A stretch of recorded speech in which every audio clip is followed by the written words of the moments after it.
2027 మార్చి 1 నుంచి జనగణన దేశవ్యాప్తంగా కులగణనతో కలిపి జనాభా సేకరణ చేయబోతున్నారు.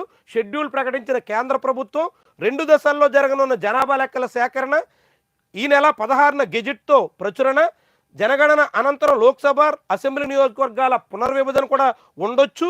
ఇప్పటికే దీనిపై దక్షిణాది రాష్ట్రాల అభ్యంతరం. చాలా ముఖ్యమైనటువంటి పరిణామం. 2020లో జరగాలి జనగణన, 2021లో జనాభా లెక్కలు అధికారికంగా ప్రకటించాలి. కానీ 2020లో కరోనా కారణంగా ఆ ప్రక్రియ సాగలేదు.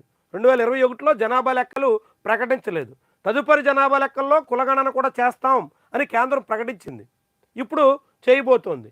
మరి అంటే ఇప్పుడు 2027లో జమిలీ ఎన్నికలు రావచ్చు అని ఆశలు పెట్టుకున్నటువంటి వాళ్ళందరి లెక్కల మీద నీళ్లు జల్లేస్తున్నట్టేనా?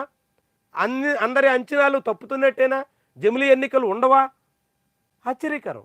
ఎందుకంటే 2027లోనే జనాభా లెక్కల సేకరణ జరిగితే 2 దశల్లో జనాభా లెక్కల సేకరణ అని చెప్తున్నారు. కాబట్టి అది 2027 ఆఖరి నాటికి అధికారిక డేటా రిలీజ్ అయితే ఆ తర్వాత మళ్ళీ అసెంబ్లీ లోక్సభ నియోజకవర్గాల పునర్విభజనకు పూనుకుంటే దానికి ఒక ఏడాది పడితే షెడ్యూల్ ప్రకారమే 2029లో ఎన్నికలు వస్తాయి.